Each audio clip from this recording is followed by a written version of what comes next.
I love Thanksgiving. I hope you've had a great time. We had 4 Thanksgivings this year. It was amazing. I could have done a few more. All growing up, Thanksgiving was a wonderful time in our home. My mother's here today, and she always made sure that it was amazing, whether we went out with our relatives or whether we stayed home. Thanksgiving was incredible, and we always had wonderful turkey and dressing and pumpkin pie and all the things you just really need. Loved Thanksgiving. The day after Thanksgiving, not so much. You may say, why, Steve? That's the greatest shopping day of the year. No, that had nothing to do with it. In high school, I played basketball. And the day after Thanksgiving was the hardest practice of the year. We would show up at 9 o'clock, and the coach would say, okay, guys, we're going to run that turkey right out of you. And he had this drill called the turkey trot, although there was no trotting. You were to sprint to the end of the floor, dribbling a basketball, make a layup, and your buddy would then take the ball out of the hoop, because you always made it, and he would sprint the other way, and you had to follow him. We did this, no lie, 45 minutes.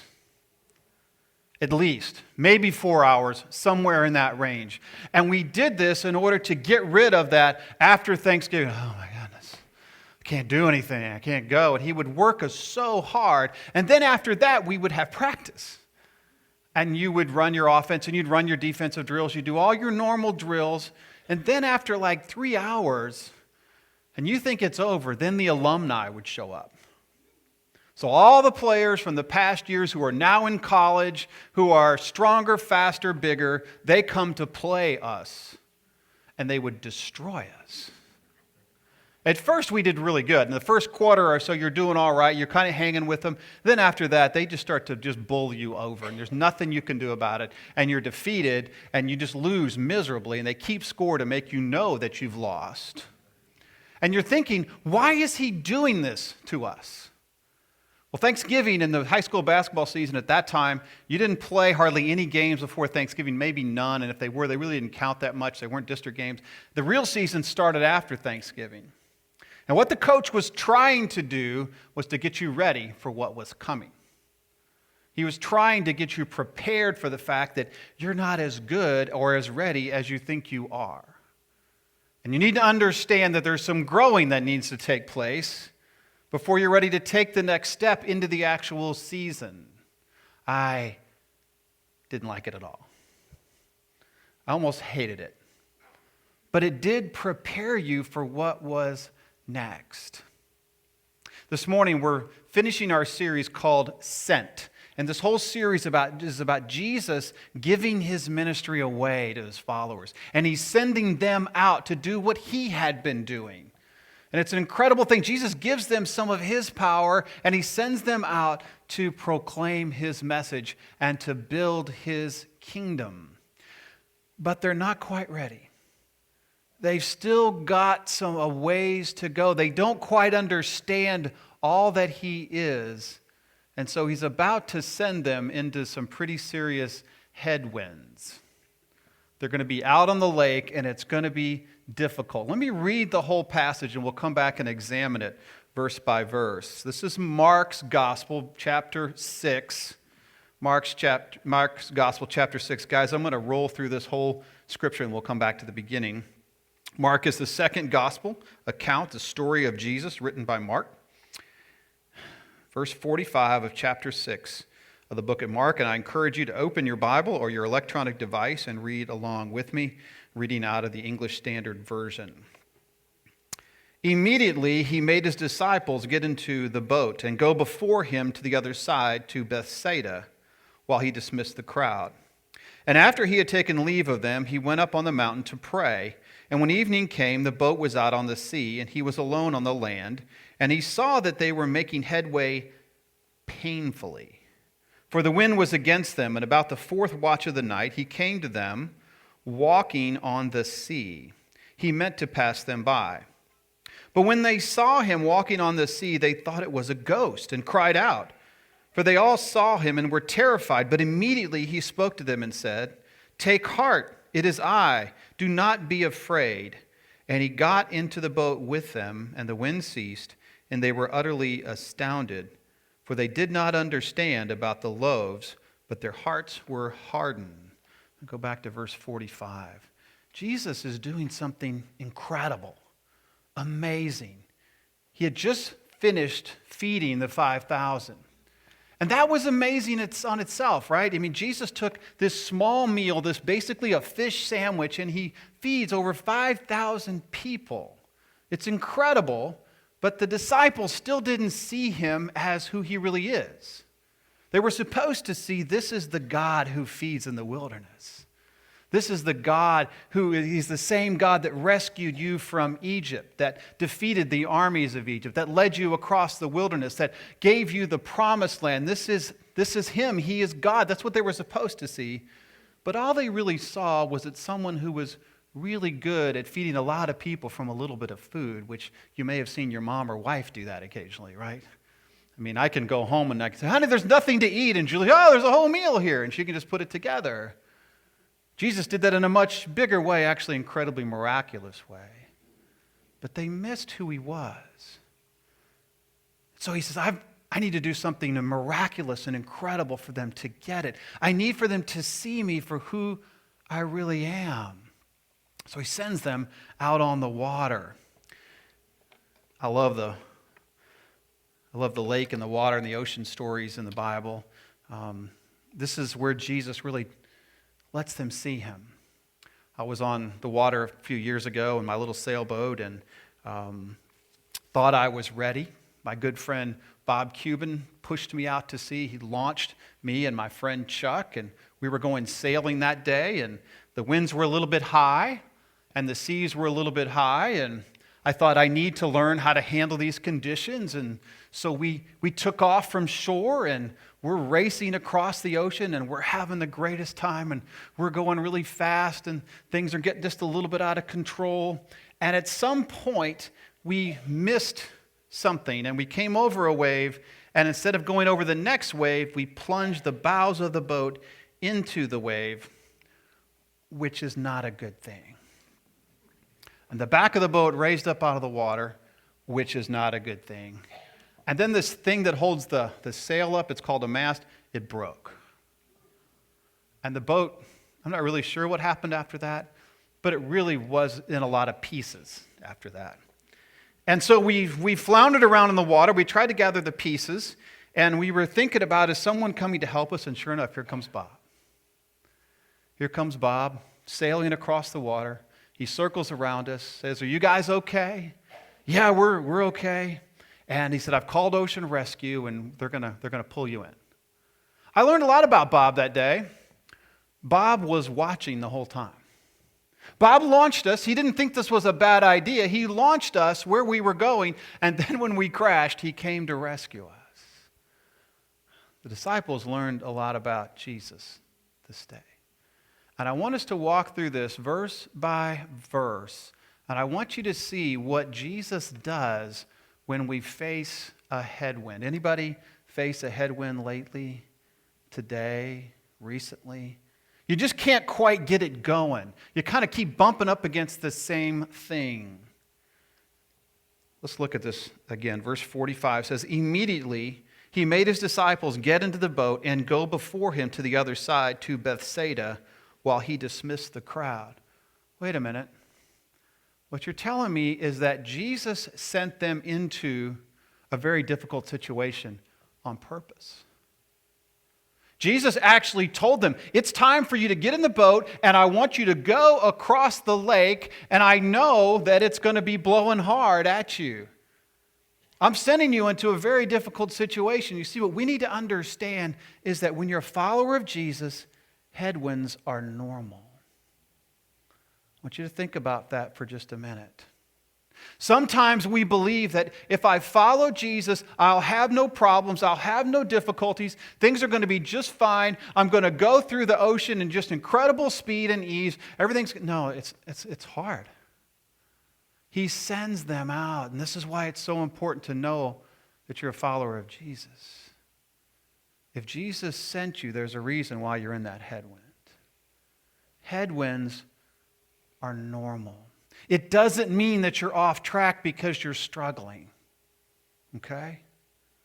It doesn't mean that you're off track because you're struggling. Verse 46, and after he had taken leave of them, he went up onto the mountain to pray.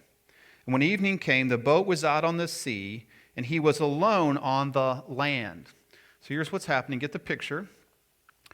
He sent them out. We don't know how far out in the water they are, but they're going across the lake.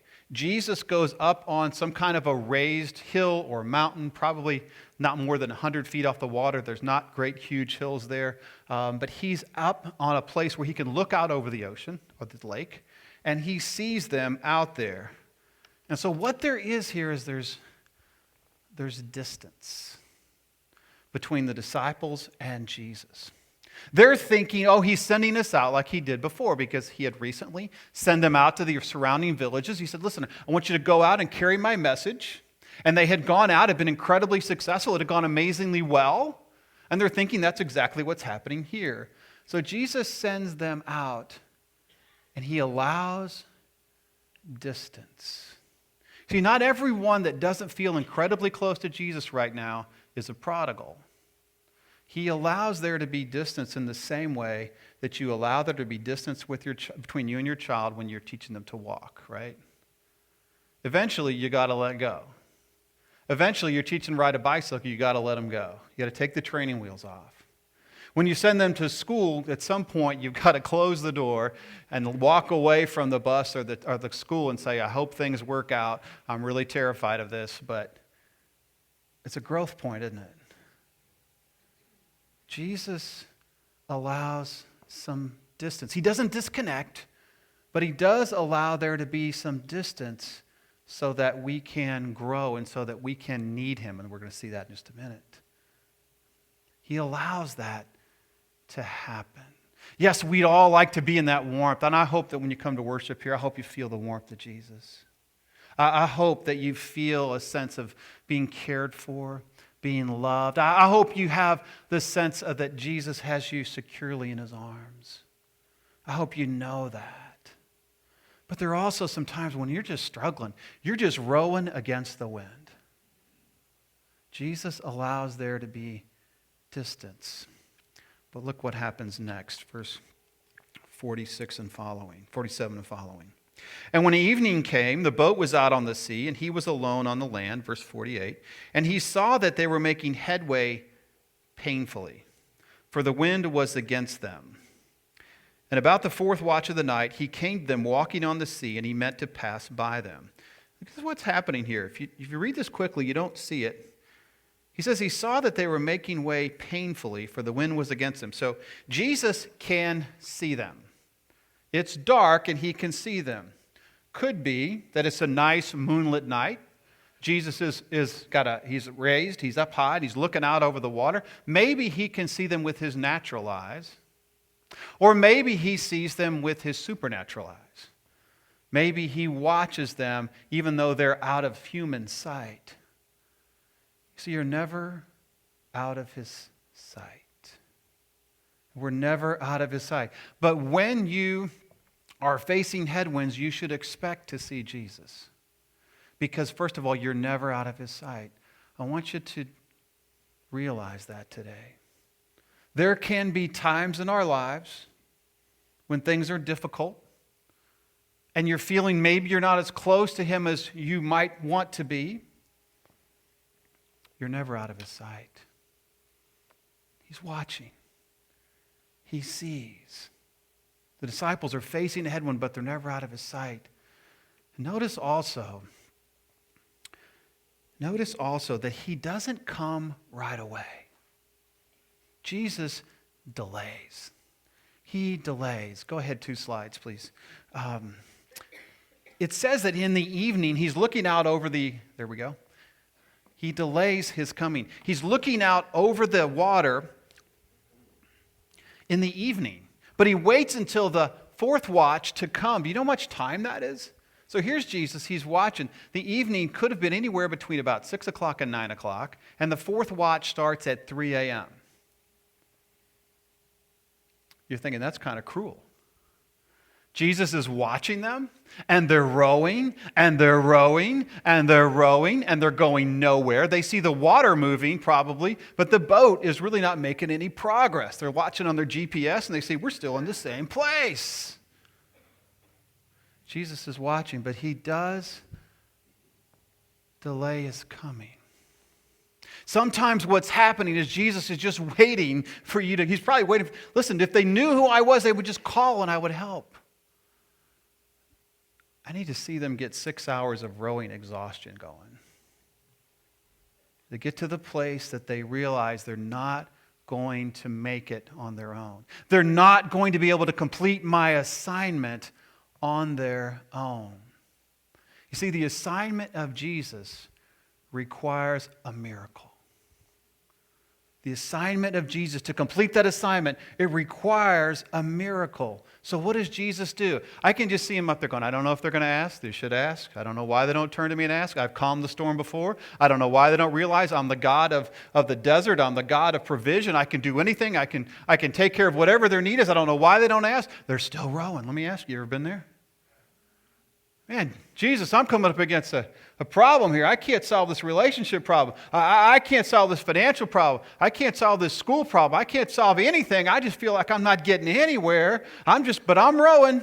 I'm still rowing. I'm still rowing. And I'm not rowing very good anymore. He's waiting. He's waiting. And finally, he starts walking. He starts walking. Now, I'm wondering as I'm reading this is just how my mind works. I'm thinking, I would have done the Superman thing and flown in. That's what I would have done, you know. Here he comes. That'd have been so cool, right? Or Jesus, he could do anything. He could just magically transport himself and just suddenly be sitting right beside him. Or he could do that, but he doesn't. He walks on water. He walks on water. And he walks, we don't know how far, could have been just a little ways, could have been a couple miles. He walks across the water. And it says that he meant to go by them, which really what it means is he meant to walk in front of them so they couldn't miss him.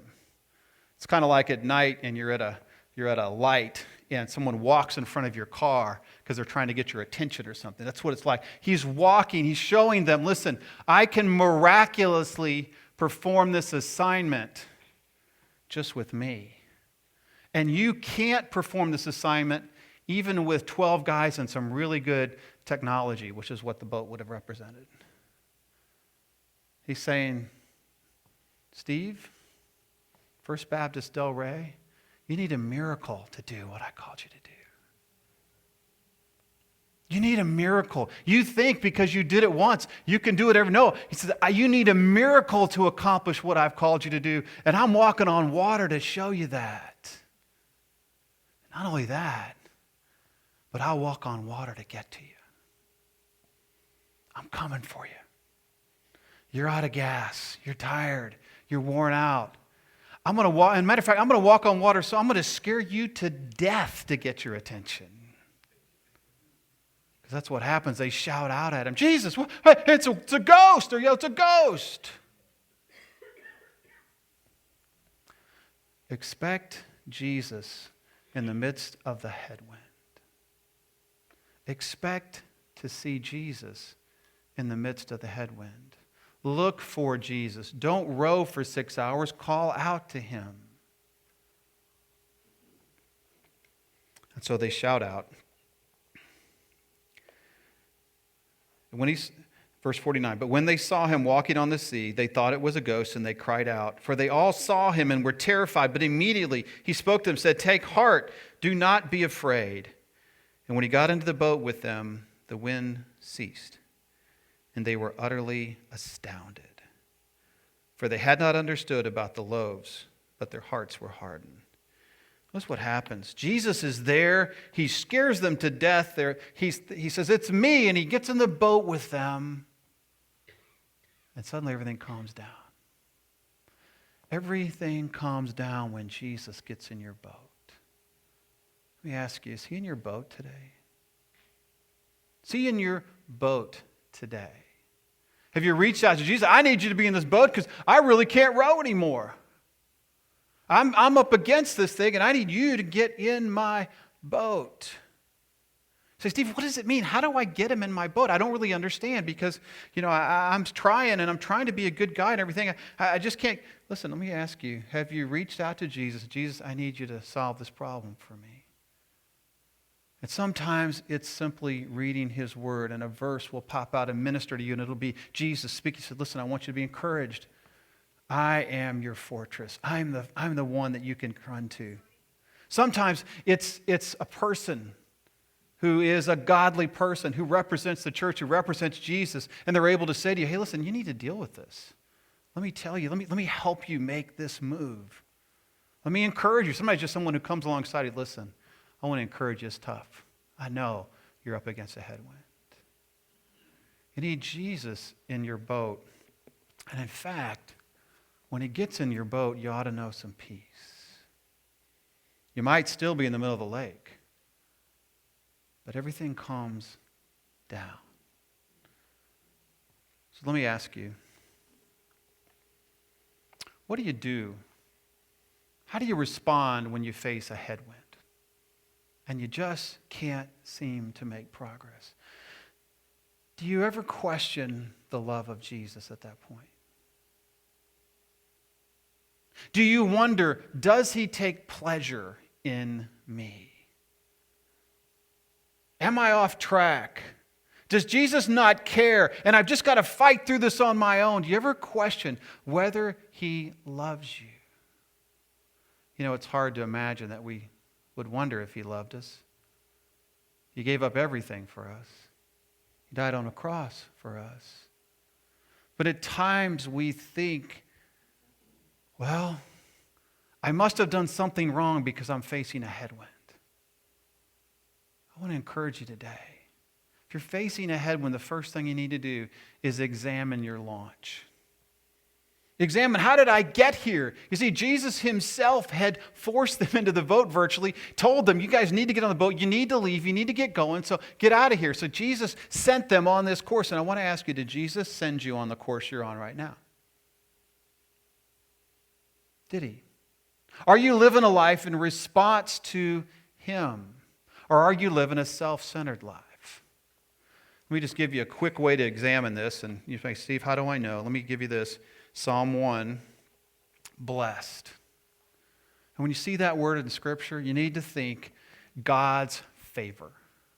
Right? You need to experience God's favor. This is how you want to know, how do I experience God's favor? Well, just read on. Psalm 1 says this, blessed is the man who walks not in the counsel of the wicked, nor stands in the way of sinners, nor sits in the seat of scoffers. But get this, his what? His delight is in the law of the Lord, and on his law he meditates day and night. Here's what I want you to understand. If your desire is to fit into God's plan, you're not out there with the scoffers and the people who are making fun of you. You actually want to do what Jesus wants you to do. You're not perfect, but your desire is to fulfill what God has said. That's your heart. That's your heart. Yeah, you make mistakes, but that's your heart's desire. When you make a decision, you pray through that decision. You do make your best decision. Let me tell you, if that's the case, then you've made a good decision, even when you face a headwind. When you face a headwind, the first thing you need to do is examine the launch. How did you get here? And if you're confident that you follow Jesus and you're facing a headwind, you're in good shape. And the next thing that you need to do after you examine your launch is you need to get Jesus in your boat. You need to get Jesus in your boat. You need to spend some time in prayer. You need to spend some time in his word. You know, it's amazing. Jesus speaks your language. Do you know that he wants to encourage you more than you want to be encouraged? So Jesus, I need some encouragement today that I'm on the right track. It's amazing what he can do. The conversations he can bring in your life. The people he can bring alongside of you. So you know what? This is happening. You benefited me here. You helped me here. Even something that happens in a small group Bible study. Something that happens in a worship service. He is able to communicate with you and encourage you and get in your boat and calm you down. if you try to get him in your boat and there's no calm, you might need to turn around. You might need to turn around. But if you have launched with him, and if you've done your best to follow him, just get him in your boat. You see, here's the thing. A headwind, it reveals the love of Jesus. Think about that. You see, the headwind that he sent them into let them see him as the God they never saw before. It let them see him as the God who can show up and walk on water and calm the sea and get them where they need to be. When you face a headwind, if you're not in rebellion, it's a blessing from God. And it shows that he loves you, that he cares for you, that you are on track with him, and that he finds pleasure in you. You can know that today. He loves you more than you could possibly know. So this morning, how's your launch? How's your launch? So people always say, and I was talking with some of our team beforehand, I don't know if he takes pleasure in me because, I messed up. Yeah, you did, but are you living a repentant life? Yes. He takes pleasure in you. He died so you could repent, right? He died so he could show you himself. He died because he took pleasure in you. Don't be fooled by the enemy saying, Jesus doesn't like you, you're not worthy. Guess what? None of us were worthy. He loves you that much. You are sent, but you need a miracle. You are sent because he loves you and he takes pleasure in you.